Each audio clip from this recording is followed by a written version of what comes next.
Hello hello friends. तो आज की वीडियो में हम जानेंगे कि अगर हम परस्यूइंग है बीसीए या फिर हमने बीसीए कर लिया है तो हमारे पास क्या क्या ऑप्शंस हैं आगे जॉब के लिए या फिर हायर स्टडीज़ के लिए। तो सबसे पहला ऑप्शन जो होता है, जो सबसे ज़्यादा पॉपुलर है, वो है गवर्नमेंट जॉब का। तो गवर्नमेंट जॉब में आपके पास सारे ऑप्शंस होते हैं। जैसे कि आप चाहें तो एसएससी कर लें, ओके, या तो आप रेलवेज़ के लिए प्रिपरेशन कर लें, ठीक, या तो फिर आप बैंक के एग्ज़ाम्स दे सकते हैं, और या फिर आप डिफेंस के लिए अपीयर हो सकते हैं। तो ये सारे ही ऑप्शंस आपको खुले होते हैं अगर आप गवर्नमेंट जॉब्स की साइड जाना चाहते हैं। ओके, चलिए अब नेक्स्ट देखते हैं कि सेकंड ऑप्शन हमारे पास क्या है। तो सेकंड ऑप्शन ऑब्वियसली जो गवर्नमेंट जॉब के पास सबसे पॉपुलर ऑप्शन होता है वो होता है आईटी जॉब्स का। ओके, तो सेकंड ऑप्शन है हमारे पास आईटी जॉब्स का। अब एक चीज़ मैं आपको बता दूं यहाँ पे कि आईटी जॉब्स के लिए आप सीधे कूद के आईटी जॉब में अप्लाई करने का अगर सोच रहे हैं तो वैसा पॉसिबल नहीं होगा, शायद अच्छी जॉब्स ना मिले। तो अगर आपने बीसीए का कोर्स किया है तो बीसीए को जनरली कंपेयर किया जाता है बीटेक के साथ।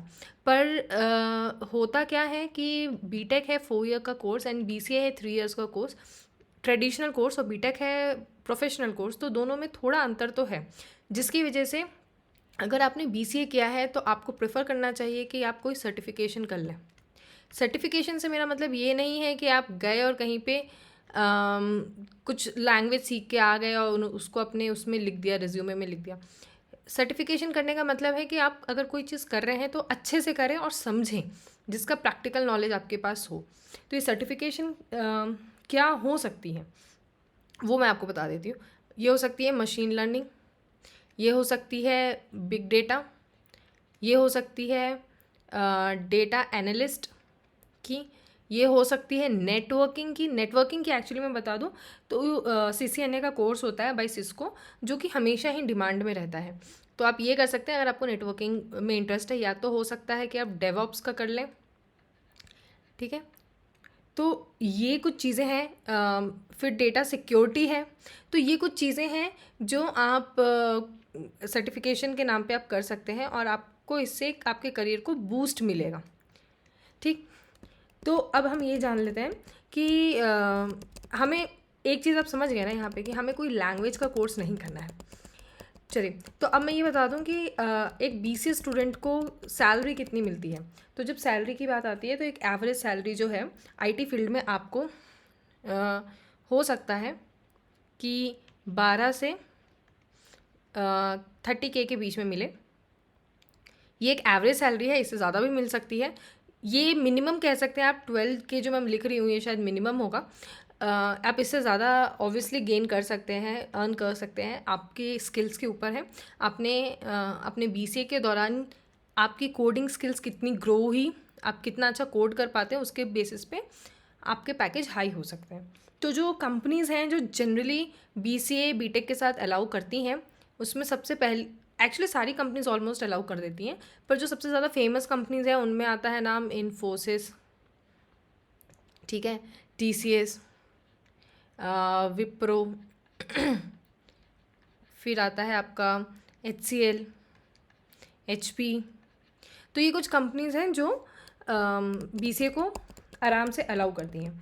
अगर आपकी कोडिंग स्किल्स अच्छी है तो आप गूगल माइक्रोसॉफ्ट भी निकाल सकते हैं, उनके ऑफ कैंपस होते हैं, या तो उनके पोर्टल पे जाके आप अप्लाई कीजिए और वो आपको कॉल करेंगे और आपका इंटरव्यू शेड्यूल कर देंगे। तो अगर आपकी कोडिंग स्किल अच्छी है तो आप वहाँ पे भी देख सकते हैं। अब थर्ड ऑप्शन आता है कि थर्ड हम क्या कर सकते हैं। थर्ड ऑप्शन होता है हमारे पास, ऑब्वियसली अब हमने जॉब नहीं की तो हम क्या करेंगे, हम एमसीए कर सकते हैं, ठीक है। एमसीए, बीसीए के बाद एमसीए एक मास्टर डिग्री हो गई अपने आप में। तो एमसीए करना कभी भी बुरा नहीं है, कोई भी मास्टर डिग्री करना कभी भी बुरा नहीं है, आपके करियर को हमेशा बूस्ट ही करता है। तो अगर हमें एमसीए करना है तो इसका एग्ज़ाम कब होता है और क्या होता है। तो इसका एग्ज़ाम जनरली जो उसके फॉर्म्स है वो जून जुलाई में निकल जाते हैं, और इसके लिए एनआईटीज़ का एक कॉमन एंट्रेंस एग्ज़ाम होता है NIMCET, ठीक है। आप इसके बारे में देख लीजिएगा। तो ये जो एग्ज़ाम है ये इससे आपको एनआईटीज़ में एमसीए करने के लिए अपॉर्चुनिटी मिल जाएगी। आपको इस एग्ज़ाम की प्रिपरेशन करनी होगी और फिर इस एग्ज़ाम को आप अपीयर कीजिए और इससे आपको NITs का मिलेगा। अब लेट से आपको NITs में नहीं जाना है, आपको मान लीजिए IITs में जाना है या और किसी प्राइवेट इंस्टीट्यूट में जाना है या गवर्नमेंट इंस्टीट्यूट में जाना है जो NITs में नहीं आता है, तो उसके लिए आपको क्या करना है कि उनके पोर्टल पे जाके, जैसे आपको मान लीजिए IIT कानपुर से MCA करने का मन है या IIT रुड़की से करने का मन है, तो आप उनकी वेबसाइट के पोर्टल पे जाके चेक कीजिए कि उनके फॉर्म्स कब निकलते हैं, उनके एंट्रेंस एग्ज़ाम दीजिए और फिर एग्ज़ाम के थ्रू आप वहाँ पे एंट्री ले सकते हैं। तो ये हो गया MCA। अब जो थर्ड चीज़ आती है, MCA हमने कर लिया, इसके बाद आता है फोर्थ ऑप्शन हमारे पास। फोर्थ भी एक ऑप्शन हमारे पास बचता है MBA का। MBA एक बाय डिफ़ॉल्ट ऑप्शन है। मान लीजिए आपने BCA में एडमिशन तो ले लिया पर आपको कोडिंग में इतना मज़ा नहीं आ रहा है या आपको लगता है कि मैं इतना अच्छा स्किल नहीं है मेरे पास कि मैं कोडिंग करूं या डेवलपमेंट करूं, तो आप MBA की तरफ सोच सकते हैं। MBA में क्या है कि आप HR साइड में जा सकते हैं या रिटेल साइड में जा सकते हैं या आप मैनेजमेंट साइड में जा सकते हैं या आप फिनेंस साइड में जा सकते हैं। बेस्ड ऑन योर इंटरेस्ट आप डिसाइड कर सकते हैं कि आपको MBA के अंदर कौन सा कोर्स लेना है। और MBA के लिए तो आपको पता ही है, जो सबसे फेमस एग्ज़ाम है वो है CAT, ठीक है, सॉरी हाँ, सबसे फेमस एग्ज़ाम है CAT। तो आप CAT के लिए प्रिपेयर कीजिए। CAT में ज़्यादातर एप्टीट्यूड और मैथ्स और रीजनिंग पूछी जाती है, लॉजिकल, तो आप CAT के लिए प्रिपेयर कर लीजिए। अच्छा, अब सबसे एक बोनस पॉइंट मैं बोलती हूँ कि चाहे आपको MBA करना है चाहे MCA करना है, यहाँ पे एक बहुत ही बेनिफिशियल ऑप्शन है जो जनरली कंपनीज प्रोवाइड करती हैं। कई कंपनीज क्या करती हैं, जितनी भी बड़ी कंपनीज हैं, MNCs हैं, वो क्या करती हैं कि अगर आपने BCA किया है और BCA करके वहाँ पे आप जॉब कर रहे हैं, तो वो आपको हायर स्टडी करने का मौका देती हैं। उस हायर स्टडी प्रोग्राम में क्या होता है कि आप MCA कर सकते हैं या फिर आप MBA कर सकते हैं। उनके कुछ टर्म्स एंड कंडीशन होते हैं, कुछ बॉन्ड होता है, वो आप देख सकते हैं। पर हाँ, most of the MNC companies वो प्रोवाइड करते हैं ये ऑप्शन अपने एम्प्लॉयज़ को कि आप MCA ये MBA आप वहाँ से कर सकते हैं। तो ये काइंड ऑफ आपका पार्ट टाइम MCA या MBA हो गया।